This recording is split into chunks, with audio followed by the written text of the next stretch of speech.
All right. Welcome to another episode of Bankroll Blitz, joined by Bobby Stanley Jr. No Josh today, but we do have Stephie Smalls, who hates Stephie, by the way. So we're going to call her either Stephanie or Smalls. I got to come up with a badass nickname for you, so maybe I'll drum that up while we're talking football. I want to kind of recap my week last week because for the first time this season, I had a positive NFL week. I know it's been really, really brutal for me. Everything cashed except for what? Jamar Chase, the Jamar Chase bets. He is officially dead to me. That whole team is dead to me. I will not be betting anything Bengals related on the Bengals side for the foreseeable future. Bobby, how'd you end up last week? Or is there anything that you want to highlight from yesterday? Week 4 had my first losing season of the year, and it was like minus 1.3 units. So I'm not like overly upset about that. As far as last night, started off in a positive. I hit Khalil Herbert over 44.5. I hit Logan Thomas 4+ receptions at plus 180. It was an alt line. And then Sam Howell just totally sold on me. I mean, the guy, I played it under, which is, hey, joke's on me. I went under 236.5 passing yards. He had 36 at halftime. Somehow the Washington Commanders got down by 20+ points, and Chicago sat and prevent the whole second half, and he ended up going for 300. 2-1, finished positive, wedding season, ready to roll that into week 5. Smalls, how'd you do yesterday or last week? Anything you want to talk about?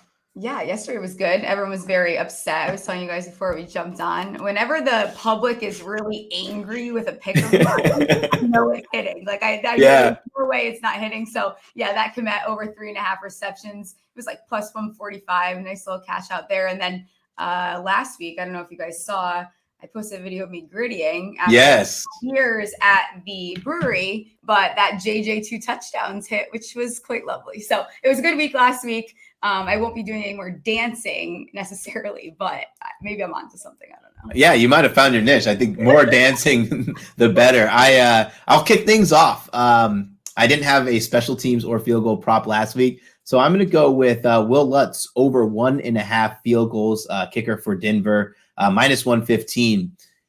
Pretty much what I do for my main strategy in field goal props is I identify one team that is going to be my target, and that is the Jets. Jets right now averaging, allowing 3.7 field goals per contest. It's because a lot of short fields for the opposing team. A lot of how do I say this without just saying weird numbers? Basically, what happens is they're punting more times than they're scoring, which means we get good field position for the opposing team.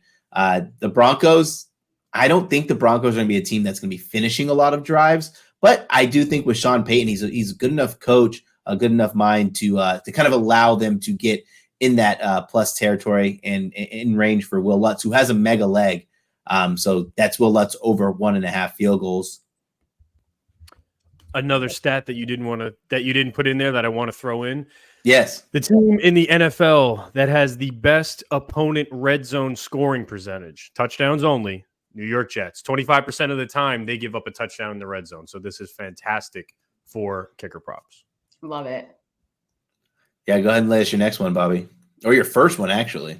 My first one, let's talk about Robert Woods, Houston Texans wide receiver, the crafty vet on a young team. His over-under is 40.5 receiving yards. Average is 10.6 yards per catch this season. Playing an Atlanta Falcons team that doing a damn good job defending the perimeters. A.J. Terrell, last week, he gives up a 30-yard reception to Calvin Ridley. You didn't hear his name the rest of the game. I think they're going to funnel to the middle of that defense. It's going to get Robert Woods, who's second on the team in targets. I think he's going to get a good 7 targets, turn that into 4 or 5 receptions. He's going to go over 40.5 receiving yards. Should be with no problem. If you want a little bit of juice, you want some fun odds, 5+ receptions on Woods is plus 175. I'll play it safe and go over 40.5. I love that. Selfishly, let me ask you, what do you think about a side in that game? If you had to pick one, gun to your head, either you guys can answer or both of you guys can answer. What is it at now? Because I know it's moved since it opened, right? Yeah, it's been going up and down. It's back down to 2. Yeah. Down to 2. I would have loved Houston if I could get it at the 3. I think we're going to find out a lot about the Texans this week. They won 2 straight games. They looked impressive last week. They were inducting J.J. Watt into the Ring of Honor, and Houston showed out. Now you're going on the road against a team with a solid secondary. Now, I don't think the Falcons are anything special. They're a 500 team at best, but defensively they're playing well. If the Texans can win this game on the road outright, we're talking about D'Amico Ryan's Coach of the Year, CJ Stroud, already talked about Offensive Rookie of the Year. At 2, I'm going to stay away entirely, but I'm very, very interested in the outcome of this game. It's actually a good segue to my first one. I think the Texans are actually the real deal. Like, I think what we are seeing is legitimate. I know everyone's expecting this to completely fall off. I don't see that happening with this team. They have so much fight in them, and it's getting past this. And I don't know if you guys, like last year, they were very good against the spread, but they could never end up finishing games and winning games, but they were pretty good against the spread. CJ Stroud, I just ordered myself a CJ Stroud t-shirt. I can't wait for it. I love this kid. Over 246 and a half passing yards at -109. The Texans are going to continue to air it out. That's the plan. That's what they've been doing. They're finding success. He only didn't go over this number week 1, and it was very close. He was only shy of even this number by a little bit. Despite the I think they have the 4th highest pressure rate, the Falcons. They rank 23rd in drop back EPA. I really like Stroud here. I think this kid is awesome. I sent out a bunch of trades in fantasy. He is here to stay, and I love Ryan's Coach of the Year too. If you got in on that early, it was a beautiful number. Because if they make the playoffs, which at this point, who knows? I don't know that we're going to crown them that yet. But if that happens, why wouldn't Ryans win that? Yeah, Stroud's been an interesting case study, right? Not many Ohio State quarterbacks have translated well into the NFL, but I think he had a different kind of skill set. My biggest knock on him coming out of college was the amount of turnover-worthy balls he's thrown. He's 0 turnovers, the fewest turnover-worthy passes in the NFL for eligible quarterbacks. Pretty impressive. I actually drafted him in a couple of leagues because I just felt like they'd be playing from behind. Their wide receiver core was good enough with Nico Collins, and I was high on Tank Dell already. Dalton Schultz is not as impactful as I thought he'd be. And then, of course, Robert Woods there. So I will talk about this bet. Actually, we have another segue. Oh, my God. We have another segue. All right. They are in my teaser. I teased them up to 11. I did a 9-point teaser with them. And I just think that this Texans team, they're getting pressure on the quarterback. Obviously, their defense looks better with D'Amico Ryans than without D'Amico Ryans last year. The offensive weapons are solid. It's funny to say, they have all these injuries on the offensive line. And we're saying that CJ Stroud's playing so much better than Bryce Young, who also is playing behind a bad offensive line. But it legitimately helps when you have guys who can blow the top off of defenses, guys like Tank Dell and Nico Collins, who I said before, and a quarterback who's playing with confidence and staying upright. I think 11 points is pretty much a layup there. Next part of my teaser. Welcome, Josh. Thanks for joining us, dude. I'm in the middle of my teaser, so you can tell me if you hate it. First leg, Texans plus 11. Next leg, Colts plus 11.5. I actually have Colts winning this game outright. So for me to get almost 12 at home feels like a generous gift. God, tremendous play calling there. Anthony Richardson playing well. And then kind of, I think, of a little letdown spot after the Titans kind of had their way with the Bengals last week. In my last leg, the Miami Dolphins minus 3.5. I wanted to play this number, their number straight up, but then it just kind of went through. The Giants are in trouble, going blow for blow with the best offensive attack. I think they're number 2 now behind the Bills after last week. In the NFL is going to be tough. And then the Dolphins actually do get pressure on the quarterback. It'll be interesting to see how the Giants kind of hold up there. Sorry, Small. They're not going to hold up. They're not going to hold up. That's the thing. It's going to be brutal. But I don't mind this. Wait, are you a fellow Giants fan, real quick? Yeah, unfortunately. Okay, yeah. No, misery loves company. It's all good. Yeah, both of you guys. Yeah, very brutal. Dark days. Either way, Brad, I love getting the Colts up there. I do think they can win this one outright because the Titans have not looked good. And Anthony Richardson finally gets, I'm going to say, his first back-to-back starts. Because if you look at the second game, he was out with a concussion the first drive. Now we get to see him with some semblance of consistency. And then the other leg of that, the Houston Texans, I felt comfortable at 3. Now you're teasing it up. So, what do you think about that Dolphins pick? Am I in trouble for maybe I don't know, a sneaky loss there? It's at -3.5. No, I and sorry to the Giants fans in the group. You're good. No, you're getting Miami coming off a loss. They are going to have something to prove. The Giants have 2 rookie corners. You're going up against arguably the best duo in the NFL, and Jalen Waddle and Tyreek Hill. I do think it's going to be lunch meat, but 3.5. It's always that magic number. Every time we bring up the matchups, and it makes me literally sick. It's going to be bad. It's going to be bad. I'm surrounded by Giants fans in Jersey, so they're not huge fans of me. Josh, what do you got for us right out of the gate? What's your first pick? You want me to just come in hot like that? Yeah, baby, do it. All right, yeah. My bad on being late, but I'm going to stick to that game and just go with an easy prop, I think. I'm going with Devon Achane, and I'm just going over the 49.5 rushing yards. I can see a couple of ways it doesn't work, but it's just too low for a dude who's just is going to get at least 5 yards on every carry. And not even just average that. I think that'll be his floor is 5 yards per carry, essentially. So I think that they know they can just run on this team. I'm sure Tyreek Hill's in for a decent game. I don't think you're crazy in any way, Brad, for getting under a touchdown. Essentially, I'm assuming that's what it was, right? You under a touchdown for the Dolphins. So yeah, 3.5. I did 9-point teaser with the 3. Book it, yeah. So that this would be the most surprising game of the season if it's even within a touchdown to me. So I completely agree with that. So there's going to be a positive game script for him. I do think it's his backfield at this point. I think kind of always was going to be that, to be honest. Once he came back and did what he did, I was already scared as a fantasy owner of Raheem Mostert that I knew that not the same was coming moving forward because of Achane. And I'm not scared of Jeff Wilson in there taking snaps from him. So, he only had the 8 carries last week and got comfortably over the 49.5.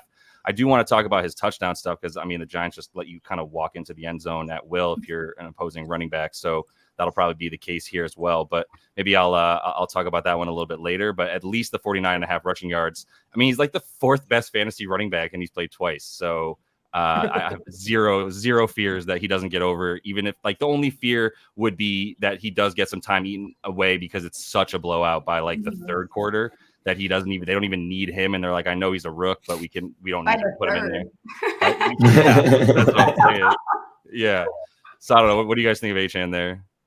I like it. I saw that Griffey took over 100 in a touchdown for what? It's 13-1 or something. Don't hate that.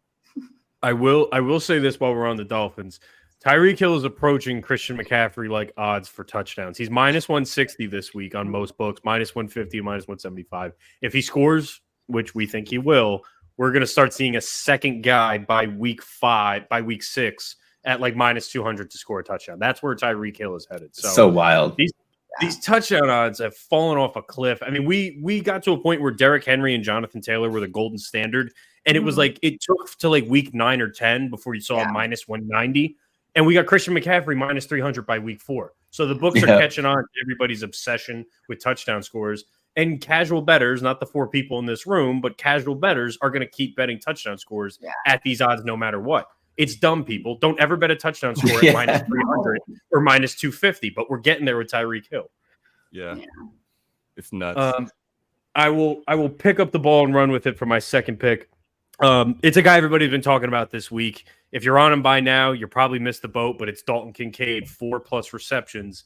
I got it at +200 on Tuesday morning. It's now +155 for 4+ receptions. He's had 4 receptions in 3 of 4 games. They're playing a Jaguars team in London, foggy London, that has the second most targets to opposing tight ends. Now, Dawson Knox, starting tight end on paper, he's been banged up this week. He's been limited in practice on Wednesday and Thursday. Today, we'll find out a lot about his status.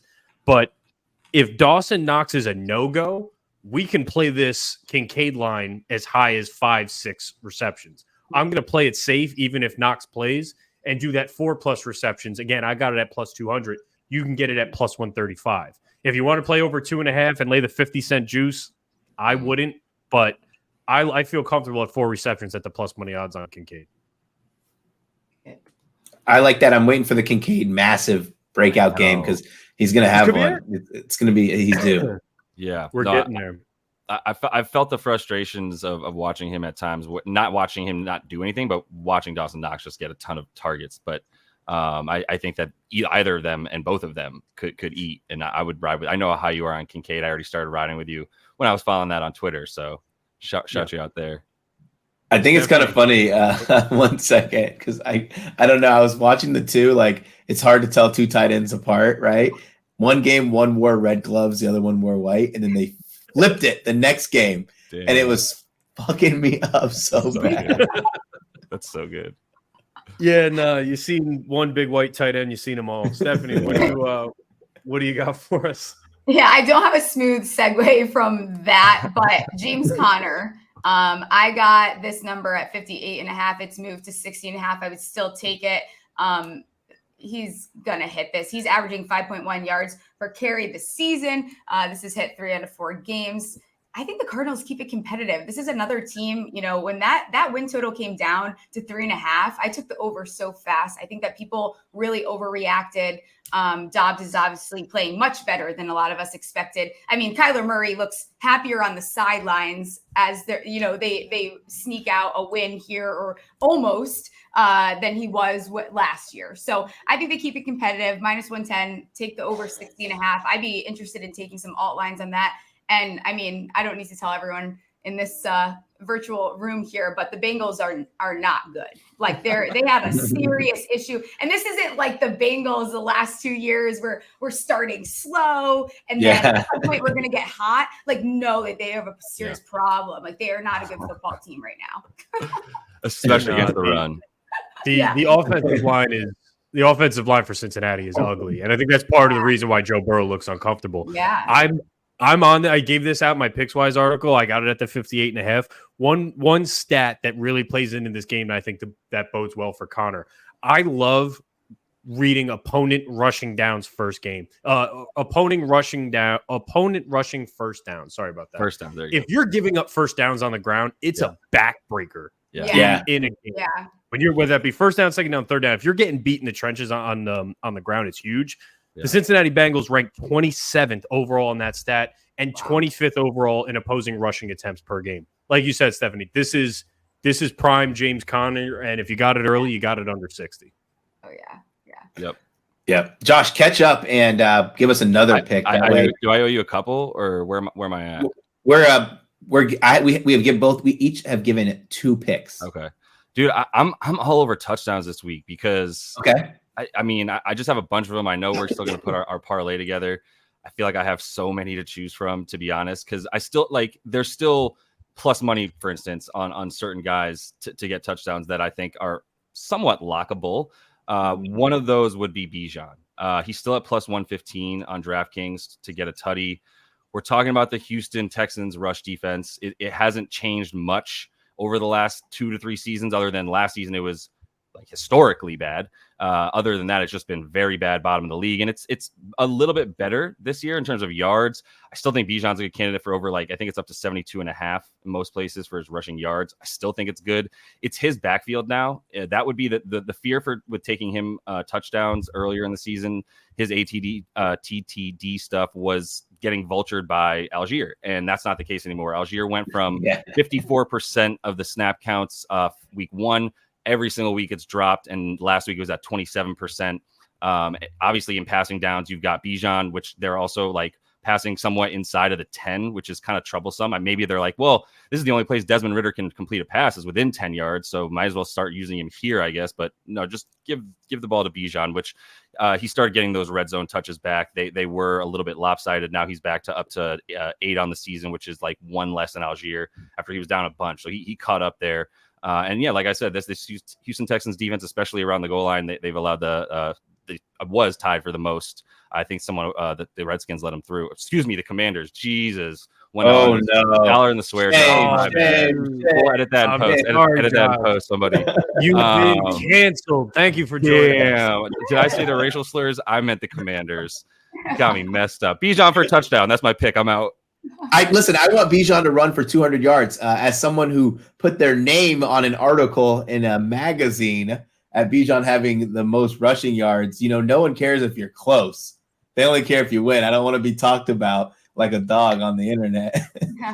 No, man. As far as stats, Bijan, when I gave out my article this week, I had him as my number one touchdown score. It's plus 115. Nice. This Houston Texans team, 7 rushing touchdowns they've given up in 4 games, 5 of which to running backs. The other 2 were to Lamar Jackson. They're bad on the ground. As much as I love the Texans overall, they are giving it up in the end zone. So Bijan plus 115 is awesome. That's a good straight play. I think so too. What do you? Does anybody have a thought on the Falcons? I'm really just using you guys now as my sounding board because I feel like the value. I love the Texans. I was all over them last week, but I do think there's something to the fact that it's gone too far. If they can't stop the run, like you said, if they're picking up 15 yards every couple plays on rushing plays, Bobby, like that's backbreaking. You keep CJ Stroud off the field. The Falcons are better against the pass than they are against the run on defense. Just something to consider. Yeah, I just think we just give up that line's just like a respect line. That's what's happened. Like how much respect is too much respect given to the Texans? How much is a bounce back angle for the Falcons? It's going to be an interesting game. I'm just happy that I'm chilling high. Need to prove something, I think, this week. Yeah. Realistically, you should go in there and beat them, no problem. But if that doesn't happen and you let Stroud completely carve you up, we're having another conversation there. Yeah, fair. Brad, what do you got? Yeah, I am going to go my last leg. Zach Ertz over 27.5. It moved to 29.5 before the show. It's still cool with me. Zach Ertz put up a stinker 2 weeks ago. Only 2 targets. Even though with those 2 targets, he's still second on the team in targets at 30, only behind Marquise Brown. For a guy who's commanding this much in an offense, we always say like a young quarterback. Or can we call Josh Dobbs a young quarterback? An inexperienced quarterback's best friend is the tight end. So getting this number is pretty fair. The Bengals so far allowing 55 receiving yards to tight ends per game. Obviously one skewed by Tyler Higbee going berserk on them for 71. But we only need the man to get to 28 or to 30, depending on which line you play. I like him to score a touchdown this week. I'm going to play that solo, but I have another more fun touchdown bet in me. I love it. I like it. No, Ertz, man. Target machine in that offense for Dobbs in a game that I think we all agree should be competitive at the very least. Yeah. All right. I guess I'll be the cheesy guy who bets Patrick Mahomes this week. Give me Patrick Mahomes. Here's a casual. Patrick Mahomes over 2.5 passing touchdowns. Oh, that is plus 135. It's plus 135 for him to throw 3. He's done it once so far this season. He finally gets a break in the schedule against the Minnesota Vikings. Now, believe it or not, his passing stats on the road are a lot better than at home. He's hit 3 or more touchdowns in 22 of 44 games on the road in his career. It's a 50% hit rate. At plus 135, that's a 43% implied probability. And that, kids, is what we call value. So I'm betting Patrick Mahomes over 2.5 passing touchdowns against the Minnesota Vikings. There's some alt lines to this. You could bet 4+. You could bet 5+. The game's the highest total of the week. I think it's 52.5. We saw what Justin Herbert did to the Vikings defense. He went for 3. We haven't had the monster Patrick Mahomes game yet this season. They get Detroit week 1, kind of a tough matchup now that we know. They get the Jets defensively, weren't going to roll Very over. tough.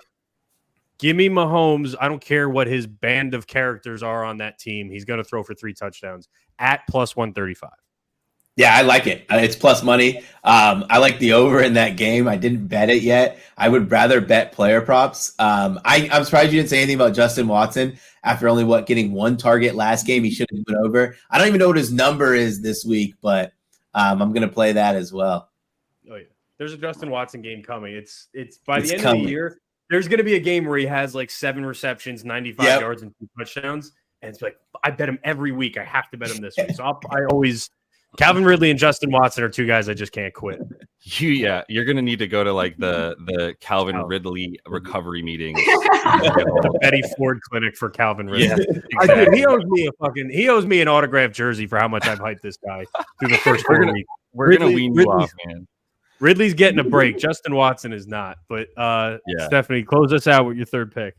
Yeah, there's nothing sharp about this pick, but similar to what we saw with Jamal Williams, I don't think anyone should be shocked that David Montgomery is getting the workload that he's getting. 2 touchdowns plus 350. I see it, across the market plus 285. Bet Rivers has it there at plus 350. It probably will not be there by the time someone listens to this show, but still worth it. Carolina stinks. I don't think you need to really analyze it much more than that. They gave up 95 yards to Alexander Madison, who looks horrible. They gave 40 to Akers. Neither of those guys really do much when you get down to the goal line anyways. So I think David Montgomery has a big week.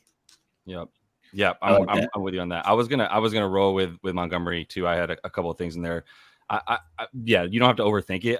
Unfortunately for Carolina, like they're actually pretty good against the pass. They have some good players on their defense, but they're just in a negative game script all game, every game. And Bryce Young's trying to pull them out of it. It's just not probably going to work out. And I would fully agree that Montgomery gets into the end zone. The yards are at like 70 something, 72 and a half, I think 71 and a half now too. So they're not that bad. And if he's going to get about half the carries that he got last game, he still gets 16 to do that. That's still math, I think, over. So I'll just close it out with the final pick too for myself, which was where did it go here?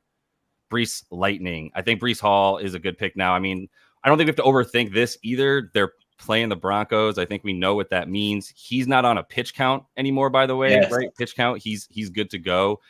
If you were asking yourself, why did Breece Hall only get 6 touches last week when he ran for 9.3 yards a carry? The answer is because he was on a pitch count, but now he's not. So let's say he drops that 9.3 yards per carry to like 5. We're still feeling pretty good against this absolute Swiss cheese worst run defense, which is saying something because there's some bad run defenses out there. We talked about the Bengals. Broncos are worse. Bears are bad. Broncos are worse. So I think this is another great opportunity for Breece to just do even half as well as he's done. And we're still looking at over 60 yards and over 60 and a half is the rushing play. I got that even money. I think it's still right around there on most places. The longest run as well, over 16 and a half yards is minus 105 on DraftKings, where I like to get the 17 yards at least for him. Yeah, my fantasy team will be happy with Breece Hall. Let's get into our touchdown parlay. I love the odds that I'm seeing on these players. I'm going to go with my only one, excuse me. I'm taking Jaden Reed to score a touchdown. He's plus 300. Jaden Reed's the second most targeted wide receiver in the NFL in red zone targets. And how they target him is what really is exciting. They target him in every single route combination, but also try to get him the ball near the line of scrimmage as well. It gives them more options, like kind of using a wide receiver as a running back as well as a wide receiver, just getting the ball in their hands. Total of 44. I think we see a ton of points, ton of explosive plays, and this would be my second week targeting or fading the Raiders. Raiders not very good in the secondary, so especially in the red zone. So yeah, I was shocked that his price was plus 300. He's already scored 2 touchdowns so far this season. I like it. When you first said it, I was like, where's he going with this? But so we've tried the conservative route where we go with our safe plays, and then Jamar Chase puts that in the booth. So now we're going to go a little bit off the rails, because why not? And everybody who's still listening, we put in $30, $10 from the three of us, plus our guest likes to give a fourth pick. So we will put in a TD parlay. If this TD parlay hits, we will give it away. Or if you're feeling frisky, we will give you the option to roll it. No one is ballsy enough to roll it, but we're also 1 for 4. My pick, my second pick, the only pick, is Jerick McKinnon of the Kansas City Chiefs. It correlates to the Patrick Mahomes one. McKinnon has 2 touchdowns on the year. He's playing the Minnesota Vikings, his old team, in Minnesota for the first time in his career. It's a 52.5 point total, so we're going to expect some back and forth. He gets involved in really more so the red zone and red zone short passes. Andy Reid really likes to change it up. We may see Clyde Edwards-Helaire, Pacheco dominant last week, explosive play. He could have 8 carries next week. We really don't know with Andy Reid. With McKinnon, I love that he's involved in the passing game, and I love that this is against his old team. So I do think he's going to get some looks in the red zone. It's plus 320, and McKinnon is my long shot pick for this TD parlay. I like it. Great odds on him. Yeah. Can I talk this out for just 1 second rather than just give the pick? Because yeah, sure, do your thing. All four guys that we've talked about here, including Stephanie, actually, who talked about Montgomery. That's one of the four guys. Like, yeah, that one of those four could be the play. The other one I really like is Nuke, is DeAndre Hopkins to get a touchdown because it's plus 205.